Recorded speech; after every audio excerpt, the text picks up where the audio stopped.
You're being fooled in interviews and it's costing you big time. I work with clients all over the United States and Canada, and generally speaking, they don't get fooled very often. But every once in a while, they'll bring on somebody that looks good on their resume, they seem to interview pretty well, and then they come on board and maybe they're lazy, maybe they're just not so bright, maybe they create problems for other people, but they could have caught it sooner. And so I found out the hard way. I found out, like many people have challenges finding certain staff members. Oftentimes admin staff members don't make it, but you keep them anyway. So what I want to do is kind of go over what I had learned years ago that I've been applying ever since and been showing clients ever since that's made a big difference, right? One of the things you want to be able to do is take the mask off during an interview so you can see who's really there. It's kind of like dating, you know, you go out on a couple of dates, you know, this is the one, and then you start getting a little bit more comfortable, and then wow, it can get ugly fast. I have a client in Chicago who used to interview staff off-site because there was really no private place to have an interview. So it was about 300 yards away, there was a diner, and he would meet for coffee and he would do kind of the interview there. And it would be very structured, very formalized. The person is on their best behavior. And then he'd say, well, let's take you over to the clinic and just show you around. And in that 300-yard walk, the mask would come off and they might say something nasty about their current boss or other employees, or they just show a side. You go, well, that wasn't the side that was drinking coffee just a little bit earlier. We had to share with them the 8 key questions that take the mask off in the interview. So what I'm going to do is go over some things that I learned, and I learned from another guy many years ago. I said, I can't find people that can stick. I'm having trouble tolerating mediocrity and I don't know what to do about it. And he says, it's in your hiring. He says, there's 2 things that you need to pay attention to when you're hiring a staff member. What's that? He goes, one is their attitude towards helping people. Just in a general sense, their attitude about helping people. He goes, what's the next thing? Is their production record. So their attitude towards helping others and their production record. Now, don't think it's their attitude about helping patients. We're talking about their attitude towards helping people in general. And so he said, if you put together a series of questions that really hone in on these areas, you might be able to take the mask off and see who you really have there in front of you. So let's get into it. What I would do in the interview is I would kind of normal interview questions like all of us do, right? And then at one point where I feel like I think this could go further, they're doing really pretty well, I might be interested in hiring him or her. Now I want to ask a whole different series of questions completely off of anything else we were saying. So I set it up. I'll say, Bob, I want to ask you a series of questions. I'm looking for a certain type of answer. I want you to understand that it won't be if you're a piece of fruit, what kind of fruit would you be? But I'm looking for something here. All right, would it be okay if I ask you the first question? And they go, okay. Now, before I tell you the first question, I want to tell you this. Their answer isn't as important as how long it takes for them to give me the answer. And you might think when I give you these questions that it would be like easy for a reasonable person to go pop, pop, pop, pop, pop, pop, and answer these questions. And you're absolutely right. It would be very fast for a reasonable person to get the question, understand the question, give an answer, go to the next question. But you'll find with people with something to hide, something that they're sizing you up, or they're trying to give the right answer, that they mess this up. And if they don't do well on these questions, I just don't hire them. So again, here's the first question. How do you feel about helping someone you don't know? You say that in an interview and they go, you mean I don't know them? And it's like the clock's ticking, guys, right? So it's tick, tick, tick, tick, tick, tick, tick, tick is happening, right? You mean like a patient? And then what you do is you say, well, let me just read it to you again. How do you feel about helping someone you don't know? So I don't know them. You mean if like a guy walking down the street and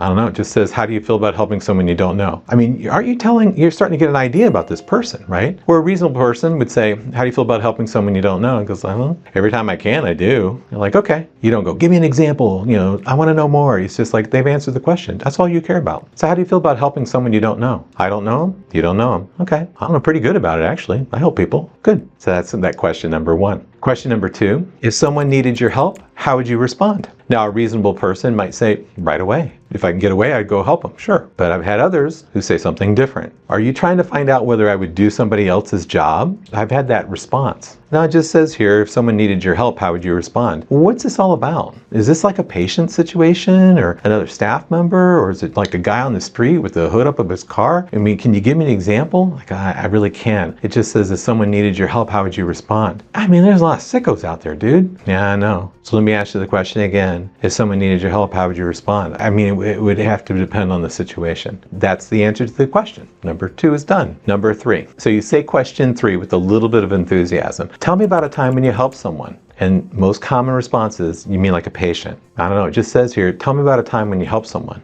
Anyone? Yeah. Tell me about a time when you helped someone. Well, you mean like help a little old lady across the street? Sure. Have you ever helped a little old lady across the street? No. Well, all right. So let me ask you the question again. They start to sweat. You go, let me ask you the question again. You have to say that you get the exact question answered. Don't let them pivot you into some other question. It is really, really important. So tell me about a time when you helped someone. And then they give you an answer and you accept it. And that's good. You're fine on the 3 questions so far. Number 4, what do you love best about your job right now? That question, you oftentimes don't get that answer. You get, well, I mean, I really used to like it a lot until the owner's wife started coming in and she started handling all the finances and she's questioning everything you people do. And so what starts out as what do you love about your current job ends up becoming what they don't like about the job. And eventually you go, oh, okay, all right, well, thank you. But let me ask you, what do you love about your current job? What do I love about my current job? And sometimes you will say this question 3 or 4 times and they're saying what they hate about the job, what they dislike about the job, or they kind of go, yeah, I mean,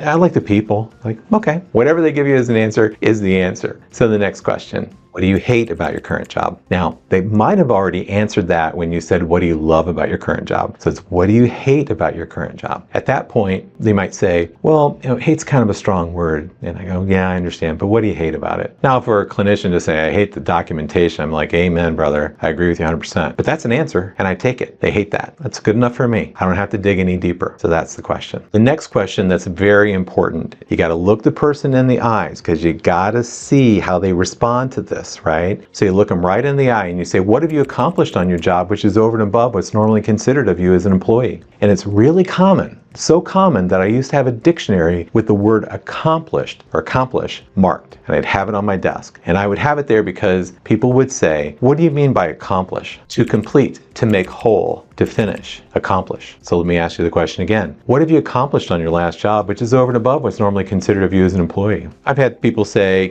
I'm never late and I hardly ever take any sick time. That's an accomplishment, right? So when they say that, I go, oh, I appreciate that. But if you worked here, that would be kind of an expectation. That wouldn't be an over and above. So let me ask you the question again. They are sweating at this point in time.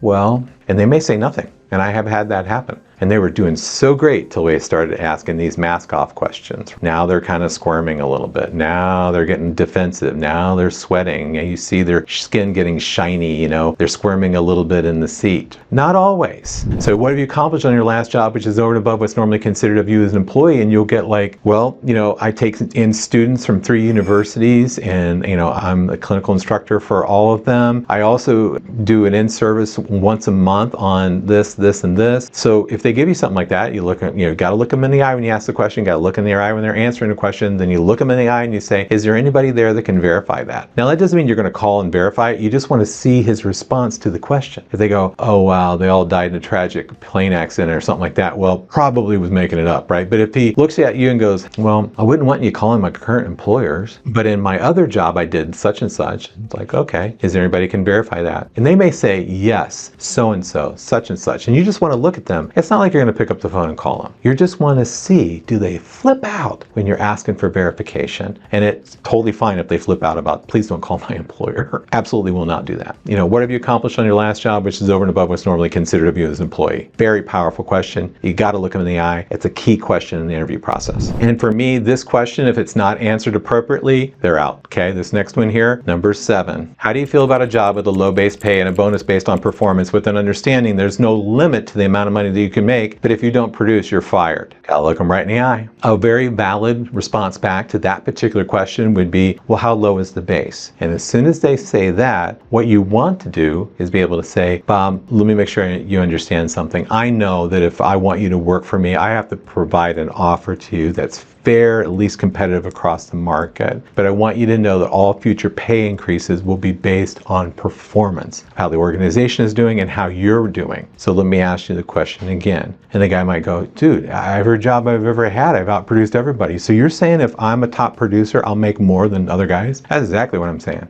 Yeah, count me in. I'll probably hire that guy. If all the other interviews questions aren't really weird, right? I'll probably hire that guy. But I'll commonly get this. Well, it's very much easier for me, for my budget perspective is just like to have it just as a salary, not a salary and bonus thing. It just works better for me. Even though I've already told them I have to offer them a fair wage for them to take the job. When they say that, I go, I totally understand. I just don't hire them. So the last question I ask is kind of like if you did a really good job, you're pretty bright on the last question. If you did a really lousy job, you're kind of sour on this last question, right? So here's the last question. If I offered you a job and you accepted, what will I be saying to you at the end of your probation period? I've had people say, you're fired. I've had people say, I don't think I'm going to get a job anyway. And you're like, yeah, you're probably not. Or I'll get, here's your promotion, or here you're now the clinic director, or this partner. I've heard of all. But it's really how quickly they can answer the question, not so much the content of what they say. The key questions I look at are, how do you feel about a job with a low base pay and a bonus based on performance and understanding there's no limit to the amount of money you can make if you don't produce, you're fired? That's a big key question. And what have you accomplished on your last job, which is over and above what's normally considered of you as an employee? These are key questions because it takes away the, look at my resume, look at the courses I went to, look at it's like it is looking at accomplishments. Are they a middle of the road guy? You might still hire him, or is this guy a top guy? And so what I always look at are these questions. I hope you can take a look at them. There'll be a link somewhere and you get your hands on it, but it's a very simple questions, and you don't ask them straight up in the beginning of the interview. You ask it as it's moving along and they're just kind of relaxing. You're digging them, they're digging you. You start asking these questions, and it doesn't always take a mask off. If there's no mask, there's no mask to take off. So I don't want you to get the idea that this isn't a fast thing. The longest I've ever gone on these questions to get them answered. So I would ask the question and I would get something, whatever, no answer. And I go, appreciate you telling me that. Let me ask you the question again. And I would do it again and again and again. The longest I went 3 hours for 8 questions. It was a friend. So I put up with him. After the end of the 3-hour interview, he goes, what do you think? Am I your guy? I go, no, I'm sorry. It shouldn't take you 3 hours to answer 8 questions. It's not going to fit. But if you have the right person, they will answer those questions like pocket, right? How do you feel about helping someone you don't know? Well, I don't know. I always do. All right. If someone needed your help, how would you respond? Right away. Excellent. I'm not qualifying it. Next. Tell me about a time when you helped someone. I helped my brother-in-law move last week. Does that count? Yeah. What do you love about your current job? I love the people that I work with. I mean, those are the ones I'll feel the most pain with leaving because I really like the staff that I work with. I understand. What do you hate about your current job? Well, hate the documentation, and I hate the kind of the pressure to double book several times during the day that are like impossible. I totally understand. Then the next question. In your job, what have you accomplished which is over and above what's normally considered of you as an employee? Like I said earlier, I had 3 students at a time running through. I manage all of this. I teach Con Ed. Excellent. Check. Good. Next question. How do you feel about a low base pay and a bonus based on performance with an understanding there's no limit to the amount of money that you can make, but if you don't produce, you're fired? Well, I don't know. I'm a top producer. Every place I've ever worked, I've always outproduced everybody. So are you saying I'd make more money? Yeah. Well, how low is the base? I would have to put that together. If we're at the offer stage, I have to put a base there that you'll say yes to, but all future pay is going to be on bonus. Does that sound okay with you? Yes, it does. Excellent. If I offered you a job and you accepted, what would I be saying to you at the end of your probation period? Here's a raise? No, you don't do that. Give me more bonus. I'm a clinic director now, or now I'm your partner, right? And it's light and it's very fast. So if it takes longer than 10 minutes, not a good sign. I hope this helps. Try it out.